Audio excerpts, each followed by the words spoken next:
Welcome to Viewpoints, Mrs. King. Now, how have you found Sri Lanka? I've loved Sri Lanka. I had not heard about it very much until we came, and have found it wonderful to see such a diversity of sites, both the cultural center, and we went to Kandy, we saw the tea plantations, Yala National Park. It was wonderful to find such a diversity of sites in such a small area. In your experience, what would be Sri Lanka's most unique selling points in terms of tourism? Well, actually, I think that may be one of them, that there's so much to see in a relatively small area, and you can see a lot in a week. You can see the highlands and the beaches and cultural things and bird watching and elephants and whales and all kinds of things in a little bit of time and without too much travel. What do you think we should do to up the ante, so to speak, in terms of tourism promotion? Well, you know, I had not heard much about Sri Lanka until I went to a Bay Area Travel Writers meeting, which is an organization I belong to in San Francisco, California. And there, a Sri Lankan who happens to live in San Francisco, his name is Lakshman Ratnapala, gave a presentation about Sri Lanka. And so that's how we learned about it, and that's how we came to be here.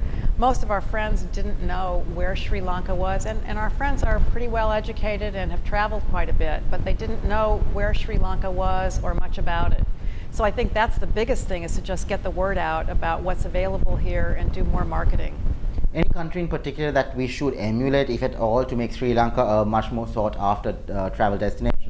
You know, I would suggest Bali. One of the things that we enjoyed about Ubud was that it was easy to walk around and find things to see and do without feeling too intimidated about not understanding the language or culture. So there, for example, would be a small area in which American tourists could go to see arts and crafts and boutiques and bookstores and wood carvings and mask makers, and all in a small, easy to navigate area.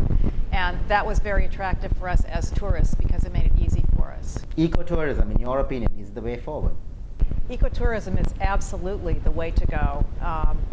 As I know, we were just kind of talking about the fact that people don't necessarily pay more for an ecologically sound property, but they will choose that, and I certainly agree. They will choose that if given the choice between one that is green and one that isn't green. And people are more and more interested in ecotourism in terms of seeing animals. I mean, that's my favorite, is the wildlife. I really enjoyed Yala. I got to see the sloth bear. Where else can you see a sloth bear? And elephants and crocodiles. We didn't go whale watching, but there's so much, and I'm a bird watcher, and there's so much bird life there. I think also adventure travel. You know, there are a lot of people who like whitewater rafting, that sort of thing, climbing. Hiking, trekking, so I think those are the ways to go. Yeah. Your most favorite place in Sri Lanka? Sigiriya. I don't know if I pronounced that right, but I absolutely loved those paintings, and it was really amazing that they haven't been modified or painted over or touched up. They're absolutely gorgeous, and I also like Yala very much. What about food? Types? The food? Yeah. The food, I am crazy about the food. I can't stop eating. I don't know how much weight I've gained here.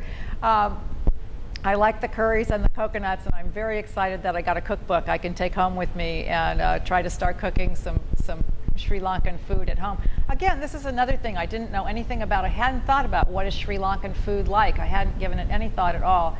And we just were delighted to come. And I don't remember the names of everything, but that egg hoppers, we love those. And then there's the one with coconut and the green leaf things that are chopped up. I don't know the name of that, but that was fabulous. And some of the sambols were really, really good. So I'm looking forward to trying those at home. Although, I don't know, with the coconut, I don't have the big machete, and so I don't know if I could find a coconut and get it open and do all the grating myself. That'll be a little bit of a challenge, but I'm going to try it.